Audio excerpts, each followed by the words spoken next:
नमस्कार, मैं राजू और द हिंदू टॉक्स में आप सभी का एक बार फिर से स्वागत है। तमिलनाडु के मुख्यमंत्री एम.के. स्टालिन के बेटे उदयनिधि स्टालिन ने जब से सनातन धर्म के उन्मूलन की बात भरे मंच से कही है, तब से अलग अलग तरीके की प्रतिक्रियाएं आ रही हैं।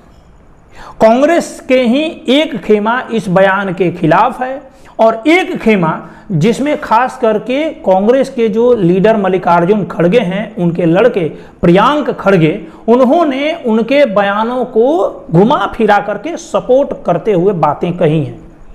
अब सवाल ये उठता है कि जब इस तरीके की बात कोई करता है, पूरे एक कल्चर को जेनोसाइड करने की बात करता है, पूरे एक कल्चर को एबोलिश करने की बात करता है, तो वो अपने आप में बहुत ही भयानक होता है। क्योंकि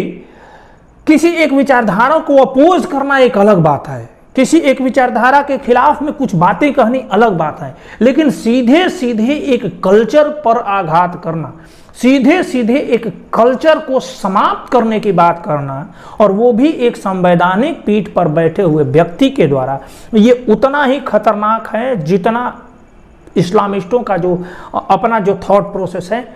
उससे भी ज़्यादा ये खतरनाक है। जिस तरीके से इस्लामिस्ट जो लिटरेचर वगैरह हैं या उसके जो स्कॉलर्स हैं, बाकी सारे लोगों को यानी काफिरों को समाप्त करने की बात करते हैं, ठीक उसी तरीके की बातें उदयनिधि स्टालिन ने की है। हालांकि बात सही भी है, क्योंकि स्टालिन जो है, जो लेनिन है,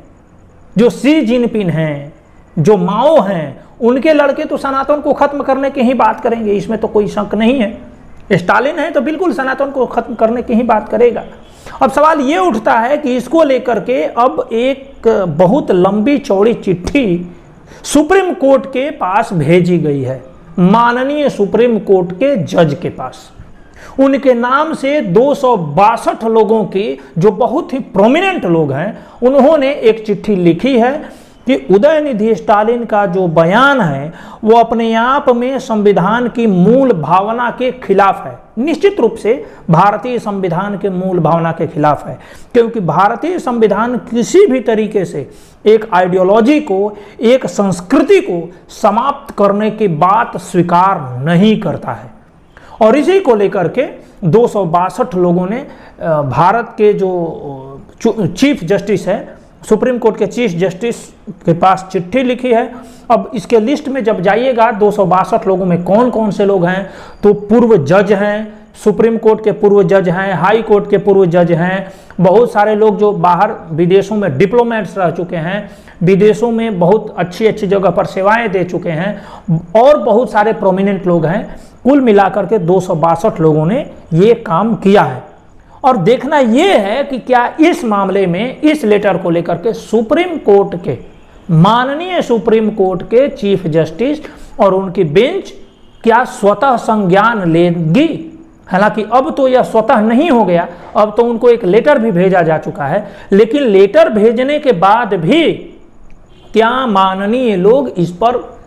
इस बात को लेकर के, इस बयान को लेकर के संज्ञान लेंगे, कुछ अपनी टिप्पणी करेंगे। अब सवाल एक और है कि भाई जब इस तरीके से कोई कल्चरल जेनोसाइड की बात जब करता है, तो क्या उसको कंटेन करने के लिए, उसको रोकने के लिए, उसको सजा देने के लिए भारत में कोई कानून है या नहीं है, या इसको भी फ्रीडम ऑफ स्पीच के नाम पर, फ्रीडम ऑफ एक्सप्रेशन के नाम पर जाने दिया जाएगा।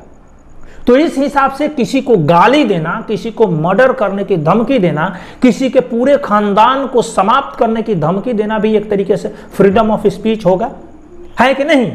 माननीय जज साहब लोग और माननीय सरकार में बैठे हुए जो लोग हैं, और तमाम राज्य सरकारों में जो बैठे हुए लोग हैं, उनसे भी ये मेरा सवाल है कि इस हिसाब से कोई व्यक्ति यदि किसी के पूरे खानदान की सफाया करने की बात कहता है कि पूरे खानदान का उन्मूलन कर देंगे तुम्हारा, तो क्या वो भी फ्रीडम ऑफ एक्सप्रेशन के दायरे में आएगा या उस पर कार्यवाही बनती है? मुझको लग रहा है कि यदि ये कोई आम व्यक्ति कहा होता या छोटा मोटा कोई व्यक्ति कहा होता, तो अब तक उस पर क्या नहीं हो गया होता, या यही स्टालिन कोई दूसरे मजहब वालों के लिए बोले होते, कोई दूसरे पंथ वालों के लिए बोले होते, तो इन पर कार्रवाई निश्चित रूप से हो गई होती। हालांकि वो दूसरे पंथ वालों के लिए बोलेंगे नहीं, केवल सनातन के लिए ही बोलेंगे। तो यही भारत में चल रहा है और मुझको लग रहा है कि भारत में अब हिंदुओं के सेंटिमेंट की रक्षा के लिए, हिंदुओं के कल्चर की रक्षा के लिए ब्लास्फेमी लॉ की आवश्यकता है। हालांकि मैं ये बहुत सोच समझ के कह रहा हूँ, बहुत सारे लोग इस बात से हमारा इत्तेफाक नहीं रखेंगे, आलोचना भी करेंगे, लेकिन मैं जो बात कर रहा हूँ वो ऐसे ही नहीं कह रहा हूँ। भारत के कल्चर को बचाने के लिए उस पर इस तरीके से आक्षेप जो लगते हैं, उन आक्षेपों से रक्षा के लिए यहाँ पर ब्लास्फेमी लॉ की आवश्यकता है। अभी देखिए कि कल एक और घटना हुई कि जब G20 का जो शिखर होने वाला है, उसका समिट हो रहा है सब जगह भारत के बाकी सारे राज्यों में, तो वहाँ पर प्रेसिडेंट ऑफ भारत शब्द का प्रयोग किया गया भारत के राष्ट्रपति के लिए। तो भारत के महामहिम राष्ट्रपति के लिए जब प्रेसिडेंट ऑफ भारत शब्द प्रयोग किया गया, जब इसके पहले प्रेसिडेंट ऑफ इंडिया शब्द का प्रयोग किया जाता था, तो अभी अटकलें तेज हो गई हैं कि ये भारत का नाम बदल करके इंडिया का नाम बदल करके भारत किया जाएगा क्या। तो निश्चित रूप से अगर भारत सरकार ऐसा करती है, केंद्र सरकार ऐसा करती है, तो मेरे नज़र में एक अच्छा काम होगा। हालांकि देखना यह है कि क्या सरकार इस ओर आगे बढ़ रही है या केवल ये अटकलें ही हैं, लेकिन इशारा कुछ कुछ उस तरफ ही दिख रहा है, क्योंकि अब ऑफिशियल तौर पे भारत की सरकार ने प्रेसिडेंट ऑफ भारत लिखा है, जिसका मतलब है कि कुछ ना कुछ अंदर खिचड़ी पक रही है, सिक्के को उछाला गया है टॉस करने के लिए कि भाई देखते हैं लोग पक्ष में आते हैं या लोग विपक्ष में। हालांकि बहुत सारे लोग इसके विपक्ष में भी आए, लेकिन देखना यह है कि इस पर क्या आगे बात होती है, क्या ये भारत के सरकार के एजेंडे में है कि हमारे संविधान से जहाँ जहाँ इंडिया शब्द है उसको बदल करके भारत किया जाए। ये अपने आप में एक डिस्कशन का मुद्दा है। लेकिन हाँ, सोचने वाली ये भी बात है कि जो उदयनिधि स्टालिन बोला है उसको लेकर के ममता बनर्जी ने भी उसका आलोचना की है,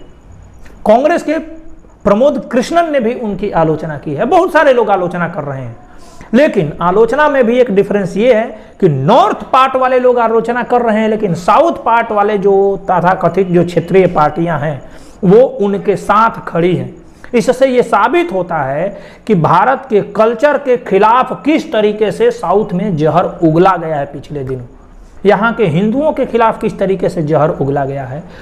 नॉर्थ में रहने वाले लोगों के खिलाफ किस तरीके से साउथ में जहर उगला गया है। और जिस तरीके से बिहारी मजदूरों को लेकर के हालांकि बातें आई थी, उसके बाद मनीष कश्यप को किस तरीके से अरेस्ट किया गया, आप ये दर्शाता है कि कहीं ना कहीं सनातनियों के खिलाफ, कहीं ना कहीं हिंदुओं के खिलाफ, कहीं ना कहीं नॉर्थ इंडिया वालों के खिलाफ साउथ इंडिया के लोगों के बीच में जहर घोला गया है पिछले कई वर्षों में। हालांकि ये कालखंड है, बुरा कालखंड है, आने वाले समय में ये टल जाएगा और सनातन उसी तरह अपना परचम लहराता रहेगा। हालांकि आप इन दोनों मुद्दों के बारे में, जो इंडिया का नाम बदल करके यदि भारत किया जाता है उस मुद्दे में, और सुप्रीम कोर्ट को जो लेटर लिखा गया है तमाम प्रोमिनेंट लोगों के द्वारा, उस पर क्या सुप्रीम कोर्ट कार्यवाही करेगी या कुछ सुओ मोटो लेगी, उस मुद्दे में, दोनों मुद्दों पर आप अपने राय को इस वीडियो में कमेंट बॉक्स में आप रख सकते हैं। आपका बहुत बहुत आभार। नमस्कार।